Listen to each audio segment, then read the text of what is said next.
Radhe Radhe everyone. आज का जो टॉपिक है वीडियो का वो ये है, क्या जिन बर्तनों में हम प्याज लहसुन का खाना बनाते हैं तो क्या उन्हीं बर्तनों में ठाकुर जी के लिए भोग बना सकते हैं, यानी भोजन पका सकते हैं। तो अधिकतर लोगों के मन में सबसे पहले यही सवाल आता होगा कि हमारे घर में तो लहसुन प्याज का भोजन बनता है, तो क्या हम लड्डू गोपाल की सेवा नहीं कर पाएंगे, उनका भोग कैसे बना पाएंगे और भोग कैसे पकाएंगे। अगर हम अपने घर में ठाकुर जी को ले आते हैं तो उनका भोग हम कैसे लगाएंगे और कैसे उनकी सेवा करेंगे। तो अधिकतर लोग इसी वजह से अपने घरों में लड्डू गोपाल नहीं लेकर के आते हैं। तो लोगों के मन में यही संशय होता है कि मैं इतनी साफ सफाई नहीं कर पाऊंगी, इस वजह से अपने घर में ठाकुर जी को नहीं लेकर आती हूँ। तो आज की वीडियो इसी टॉपिक पर है। तो आज की वीडियो में आपको बताने वाली हूँ कि लड्डू गोपाल का जो भोग है हमें उन बर्तनों में बनाना चाहिए जिन बर्तनों में हम भोजन लहसुन प्याज का पकाते हैं, तो किस प्रकार फिर हम ठाकुर जी की सेवा कर पाएंगे। तो आज की वीडियो में मैं आपको बताने वाली हूँ कि किस प्रकार लड्डू गोपाल का भोग पकाकर आप अपने ठाकुर जी की सेवा पूरे भक्ति और भाव के साथ में कर सकते हैं। तो सबसे पहले तो लड्डू गोपाल को जगाने के बाद में, अगर आप गर्मियों में लड्डू गोपाल को जगा रहे हैं तो आपको जल पिलाना है और तुलसी युक्त आपको जल पिलाना है। और अगर सर्दियां हैं तो लड्डू गोपाल को गुनगुने दूध का आपको भोग लगाना है, उसमें भी आपको तुलसी दल जरूर डालना है। क्योंकि हमारे ठाकुर जी बाल स्वरूप हैं, तो बच्चे को जिस प्रकार जल्दी जल्दी भूख लगती है तो ठीक उठाने के बाद में हमें ठाकुर जी को दूध का भोग लगा देना है। क्योंकि इसके बाद में हमें बहुत सारी जो प्रक्रिया है पूजा की वो करनी होती है कि लड्डू गोपाल को हमें स्नान कराना है, उनको वस्त्र पहनाने हैं, उनके श्रृंगार करना है, पूजा आरती करनी है और उसके बाद में हम लड्डू गोपाल को भोग लगाएंगे। तो हमें काफ़ी समय ये लग जाता है और उसके उपरांत हमारे जो लाला हैं वो छोटे हैं तो उनको भूख लगती है, तो इसलिए आपको उनको उठा करके तुरंत उनको दूध पिलाना है। गुनगुना दूध ही आपको सर्दियों में लड्डू गोपाल को भोग लगाना है।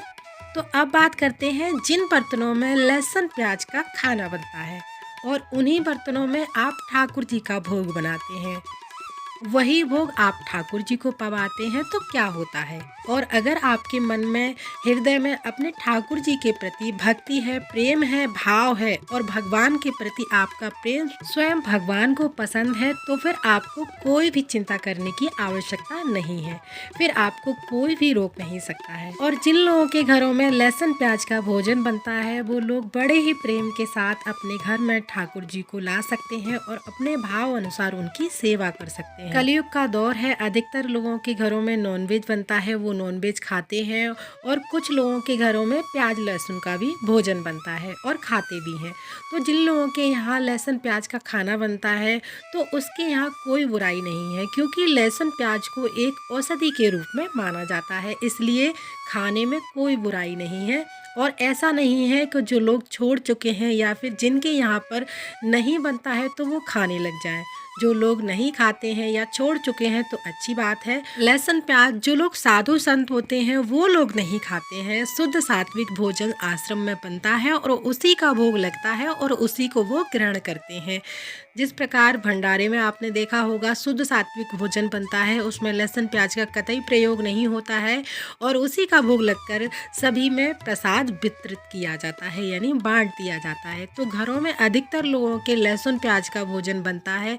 अब इस बात में परेशान होकर ठाकुर जी को अपने घर नहीं लेकर आएंगे तो ये तो गलत बात है। और लहसुन प्याज वाले बर्तनों में के पका हुआ भोजन का भोग लड्डू गोपाल को नहीं लगा सकते, ऐसा कुछ भी नहीं है। और अगर आपकी सामर्थ्य है तो आप अपने ठाकुर जी के बर्तन अलग कर सकते हैं, अलग ला सकते हैं उनके लिए और उनका भोग बना करके उन बर्तनों को अलग रख सकते हैं। और कुछ लोगों का सामर्थ्य नहीं होता है तो देखिए, यदि आप ऐसा कर सकते हैं तो करिए, अगर आप ऐसा नहीं कर सकते हैं तो लहसुन प्याज वाले बर्तनों में ही आप भोग बना सकते हैं। यानी उन बर्तनों को आप अच्छे से साफ करके, अगर आप एक बार धोते हैं तो एक बार और धो लीजिए, यानी 2 बार उनको साफ़ करके अच्छे से आपको चूल्हा भी साफ़ करना होगा। ऐसी बहुत सारी ऐसी चीज़ें होती हैं जो लड्डू गोपाल का जब हम भोग बनाते हैं तो उनमें हमें इस्तेमाल करनी होती हैं। स्लेब को साफ़ करना है, चाकू को साफ़ करना है, उन बर्तनों को अच्छे से आपको क्लीन करना है। तो ये सारी चीज़ें बहुत ही आसानी से आप कर सकते हैं, ऐसा आपको कोई दिक्कत वाली बात नहीं लगेगी जब आप करने लगेंगे तब। और भोग आप आराम से उनका बना सकते हैं। उन बर्तनों को अच्छे से साफ़ करने के बाद में उनमें आप भोग बनाकर लड्डू गोपाल को भोग लगा सकते हैं। और अगर आप अंतरात्मा आपकी इस बात के लिए तैयार नहीं होती है तो आप माखन, मिश्री, दूध, ड्राई फ्रूट्स, आप बिस्किट, नमकीन आदि और जिस प्रकार पंजीरी का बना करके भोग लगा सकते हैं, 1-2 दिन के लिए बना करके इकट्ठा भोग रख लीजिएगा जो ख़राब ना हो। तो इन चीज़ों का भी भोग लगा करके आप ठाकुर जी की सेवा कर सकते हैं। बिना गैस जलाए भी बहुत सारी ऐसी चीज़ें हैं जो लड्डू गोपाल को आप भोग लगा सकते हो और उनकी सेवा बहुत ही भाव से और प्रेम के साथ कर सकते हैं।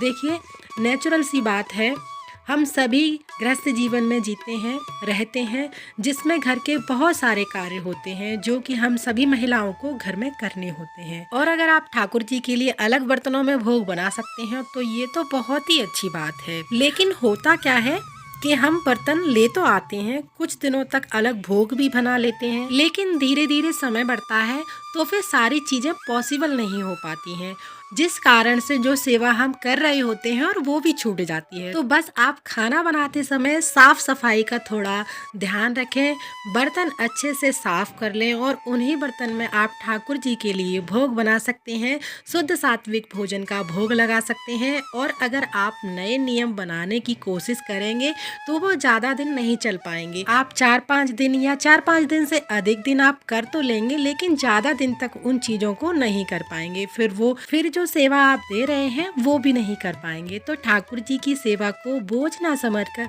जितना आपसे हो पाए उतना सेवा करते रहें। और अगर आप बर्तन अलग भी करना चाहेंगे तब भी नहीं कर पाएंगे, क्योंकि वो बस आपके मन का मानना है, क्योंकि बर्तन अलग करने से काम नहीं चलता है। फिर बहुत सारी चीज़ों को आपको बदलना पड़ता है, बर्तन है, चाकू है और गैस चूल्हा है, स्लिप है, और जिन बर्तनों से आप जिस जूने से आप बर्तन साफ़ करते हैं वो जूना भी चेंज करना पड़ेगा, अलग से साबुन रखना पड़ेगा। बहुत सारी ऐसी चीज़ें हैं जो जुड़ी हुई होती हैं उन चीज़ों से, वो सब आपको अलग करनी पड़ेगी। क्योंकि बहुत बार हम ऐसा करते हैं, मसाले छू लेते हैं उन्हीं हाथों से, तो किन चीज़ों को आप कितना बदलेंगे, कितना चेंज करेंगे। देखिए, आप कोई नॉनवेज थोड़ा ही बना रहे हो जो आप इतना सोच रहे हो।